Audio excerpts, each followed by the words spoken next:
thought charge also refunded. So total $45, right? Yes, that sounds perfect.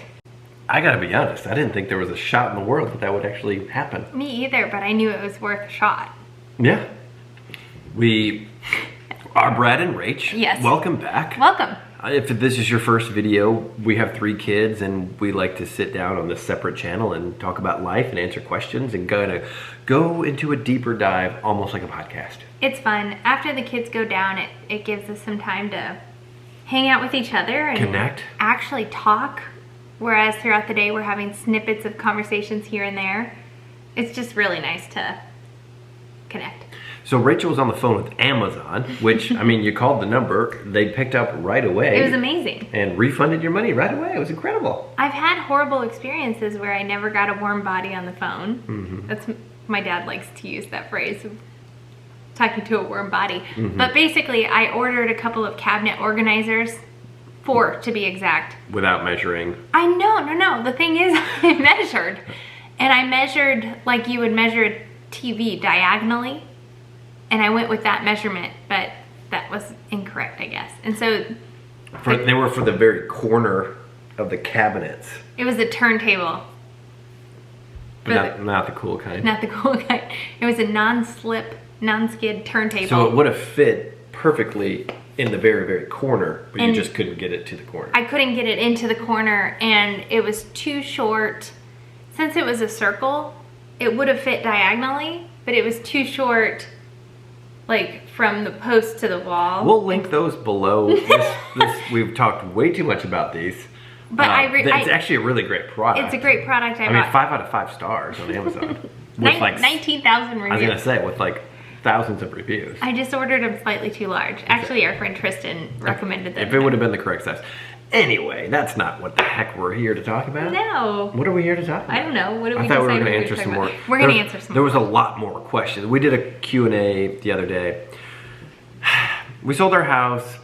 We're moving into a storage facility. Well, actually, we're moving into our RV, which is located in a storage facility. So you are now up to speed. There's a lot of questions about logistics around the whole thing. Questions about us selling our home, our new build. Rachel's parents are also selling their home. They're also building a house, and they're building a storage shed.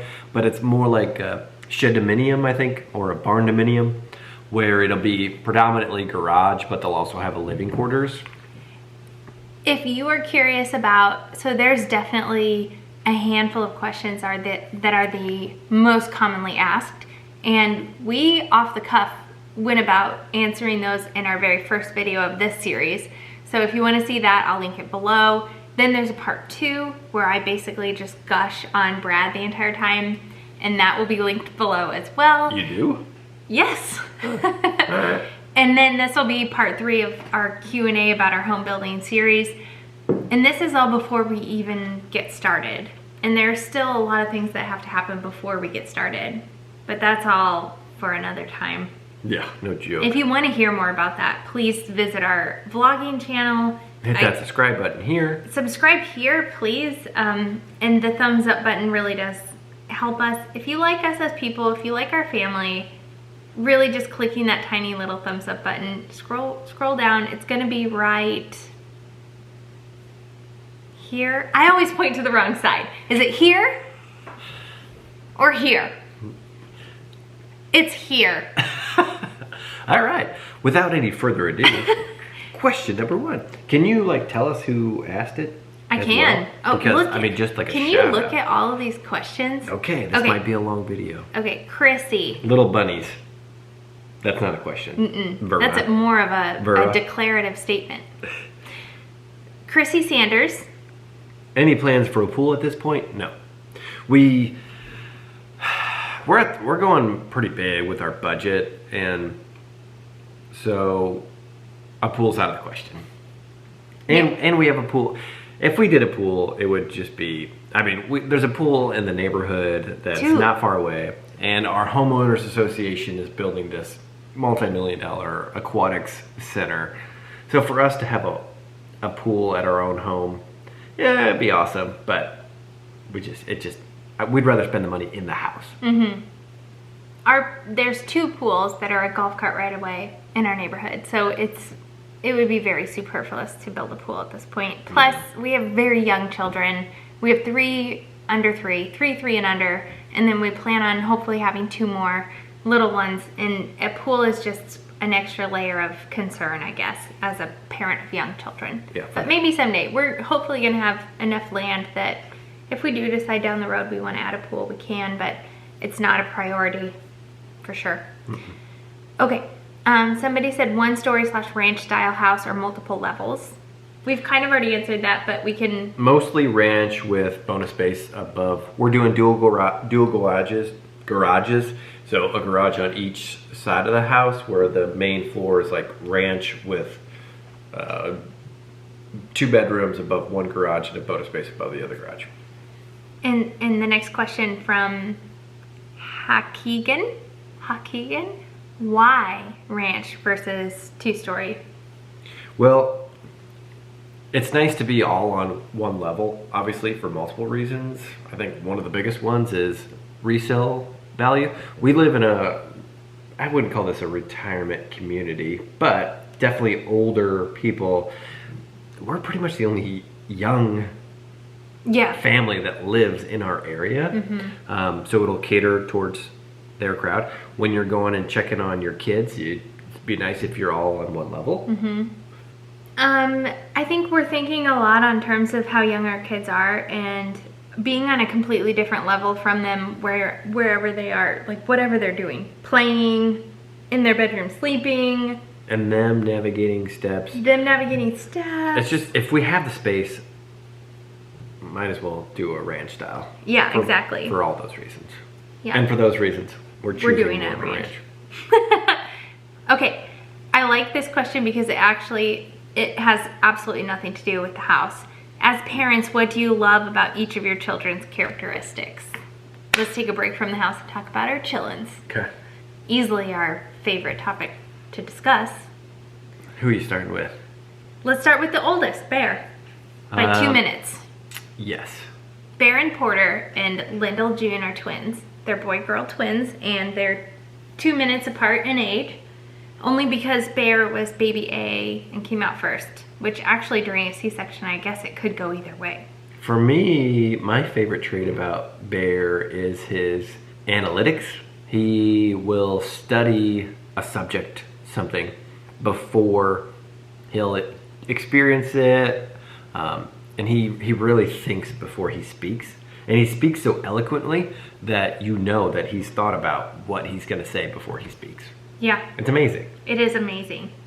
He kind of wears it all on his sleeve, including being extremely sensitive. What about Lyndall? What's your favorite? Okay. I'll let you answer this one.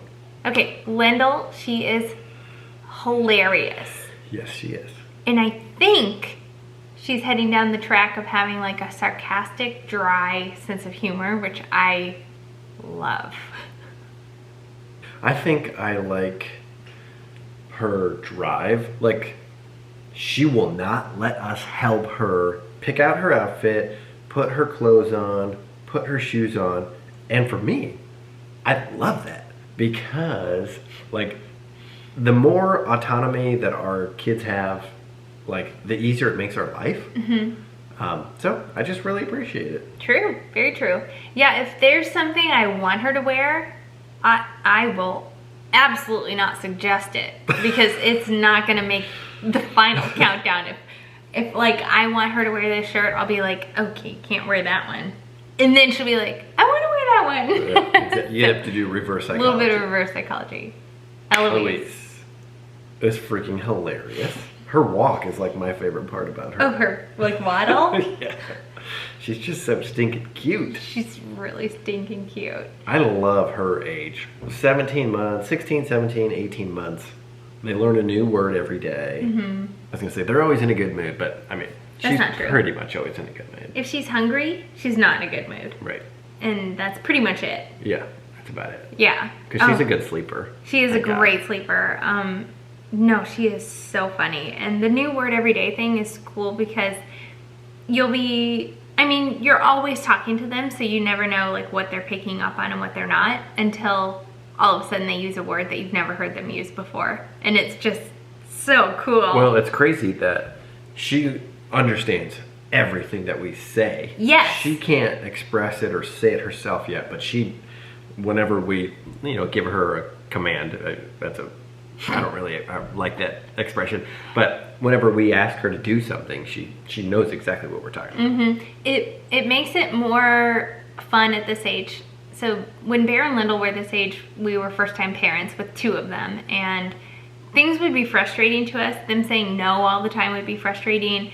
Them throwing food on the floor would be frustrating, because I didn't know how much they were interpreting and how much they were understanding. So when Eloise throws something on the floor, I know that I can explain to her in plain terms, like, do not throw food on the floor.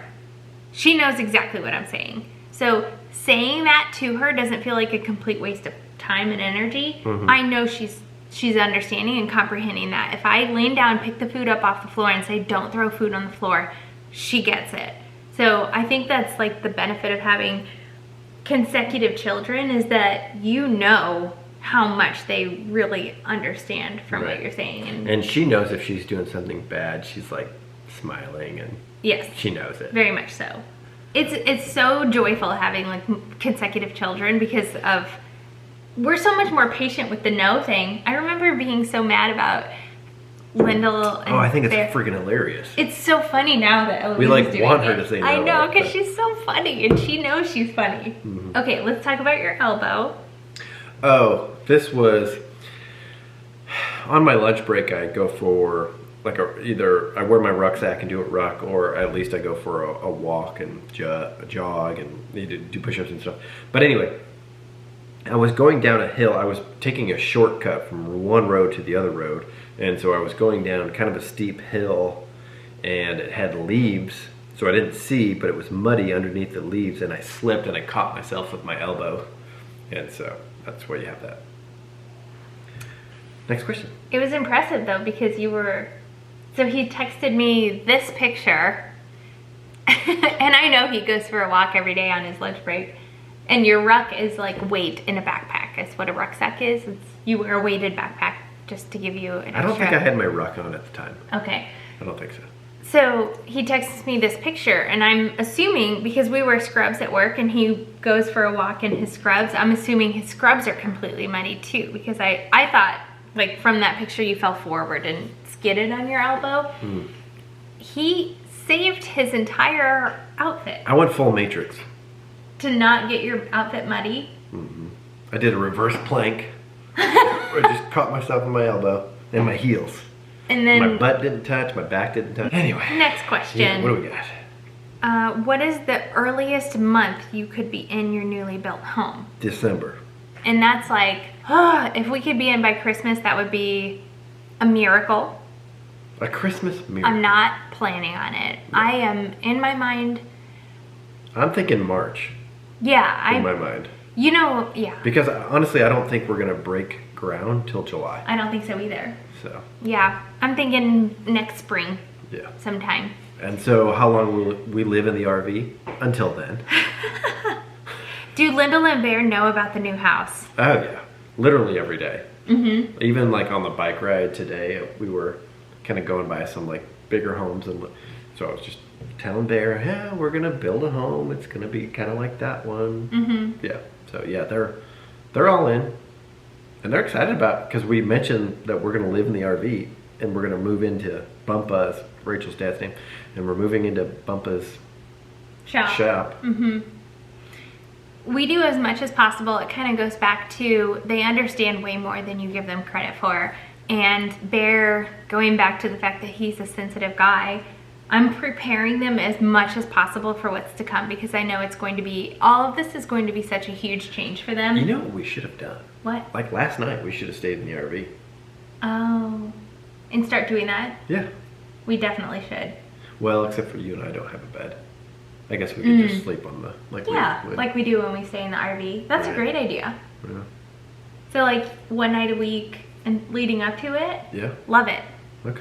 Great idea. All right. But yeah, we're trying to be, we basically talk about it every single day, about how somebody else is going to live in this house. Somebody's buying this house, and I'm preparing Bear because I think he's going to be the one that's going to take this the hardest. But we talk about our new house. We talk about whether they want to be in the same bedroom, if they want to sleep in the same bedroom, because they're ultimately, I think, going to have that choice when we move in. It's interesting that they say they want to be separate. They don't want to sleep in the same room. Tonight, Bear said he wanted to sleep with his bed next to Lyndall's bed. Oh, did he? Yeah. Okay. And I think when it comes down to it, Lyndall will want the same, but we'll see. Yeah, we'll see. So yes, they very much are aware of what's coming, and yeah, I don't know. Okay, will this be for your forever home? Well, at least for 15 to 20 years, we would think. We'll Gosh, eat. If the market gets as hot again as it was this time, who knows? Who knows? I know. Will each kid get their own room, including room to grow? Yes. Including new kids? That would mean 6 bedrooms, so yeah. Yeah, it's going to be a 6-bedroom house. Well, it's going to be a 5-bedroom house with a bonus space. Okay. It's going to be 5 with the potential. For 2 more. Yeah. At least. Exactly. We're going to have, so if you didn't see the last video or the one before that, our main living space is going to have a master plus 4 bedrooms. And then we're going to have a garage on each side with a bonus space above it. And so each of those bonus spaces down the road could be turned into... Wait, I thought we were going to do 2 bedrooms above one of the bonus spaces immediately. Oh, are we? Yes. We can. Yeah. I mean, that's fine. Yeah, so either 3 or 4 for the main living area with 2 above. I gotcha. Okay. And then in the future, that bonus space, we could add a bedroom up there because it's Wait a going to minute. have a bathroom. Okay, say that again for the main living space. 3 3 or 4? 4. Including the master? Yes. Maybe just 3, including the master? The master plus 2, and that's it? No. Yeah, so 4 total. The master plus 3. Okay. Yeah. So 4... 4 total on the main living area with 2 in the bonus. So 6. 6 bedrooms. Okay. Are you planning the room setup, etc., with teens in mind as well, if they want more space? Was that Nancy? No? No. I thought maybe... I don't know what Nancy's name is on here. Okay. Kind of. We weren't initially, but we've had enough people that have said you really need to think about this that we've kind of started. I mean, their bedrooms aren't going to be so small that it's like literally just their bed and like nothing else. It's not going to be like Harry Potter under the closet. Right. I feel like the last 2 decades, in the United States particularly, we have gotten so... The bedrooms are just... large scale. I mean, their current bedroom is ridiculously... Our master bedroom is ridiculously big. I get that, Such a waste of space. I get that a teen, you're sort of in between a child living in your parents' home and becoming an adult with your own space. Your own space doesn't need to be gigantic. I lived in a studio apartment during optometry school that was small. Your studio? Well, in it's Central pretty- West End? Yeah. That was a gorgeous part. It was a beautiful apartment.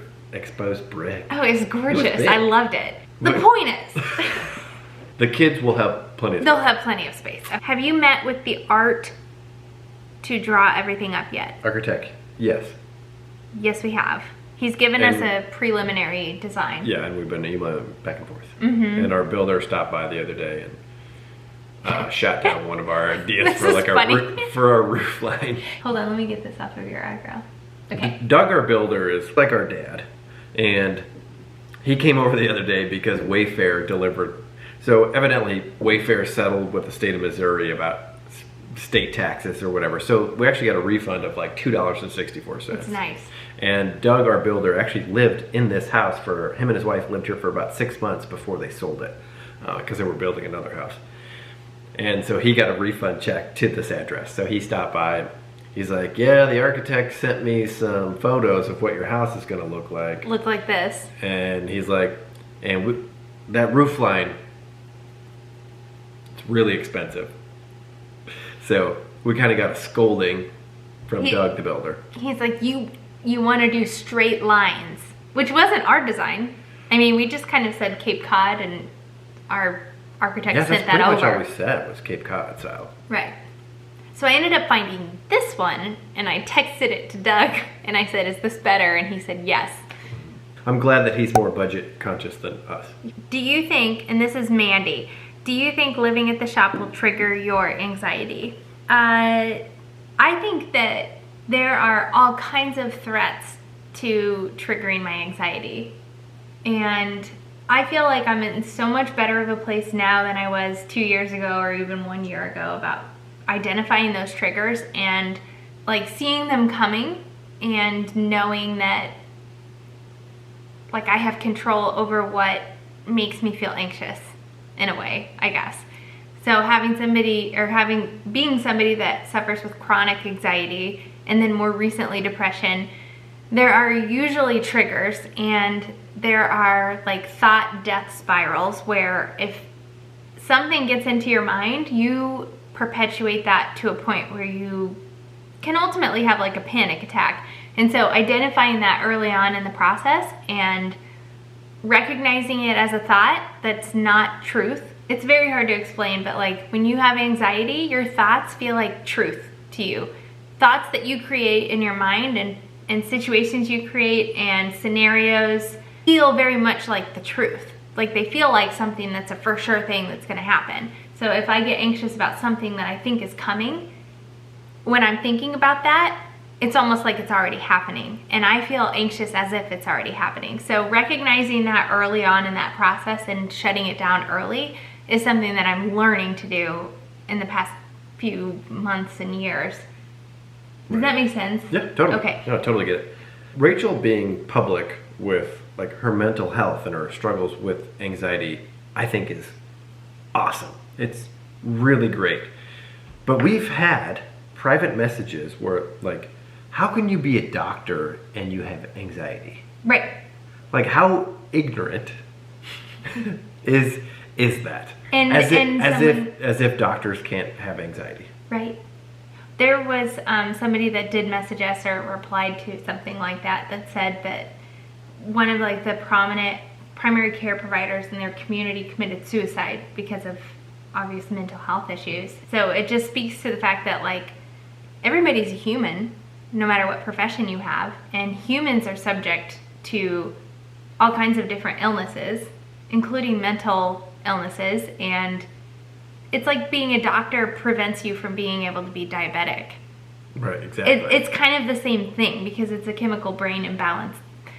Right. We also... There's just such a stigma around mental illness, which we're trying to break. We're trying. I mean, break it. Here we are, one person that has nothing in terms of anxiety, depression, or anything, and I think I'm the opposite. Somebody that's riddled with it, and we're a couple that can be in love and support each other and understand each other. I don't resent him for not having anything. Actually, right. I'm so glad that you don't.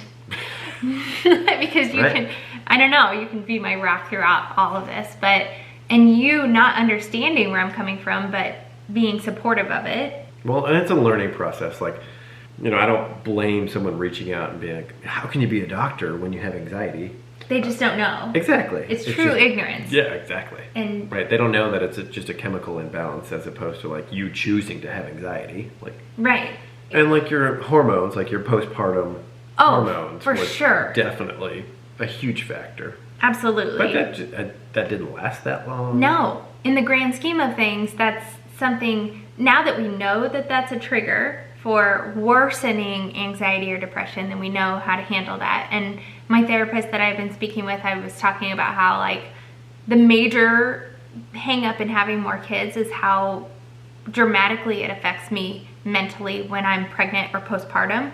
And she said, we'll get you through that. Like knowing that that's a bad time for you, we're gonna be very proactive going into that. And so we'll see. I mean, we'll see how it goes and pray that there's a pregnancy in our future that we can work through, and we'll do the best we can. Stay tuned. Turned out to be a much less about our home and much more about us personally, but shocker. If you're new here, this gave you a really well-rounded view of like what goes on in our life. Totally. Well, should we end it here? I think we probably should because it's been 30 minutes. Yeah. Thank you guys all for giving us feedback on like whether you prefer a longer or shorter video. Definitely by and large, it was a longer video is okay. And so we're grateful to know that if we do have a longer video and we don't feel like we can divide it up, then at least we know we're okay to post a long video. Thanks for smashing that like button. All right, see you later.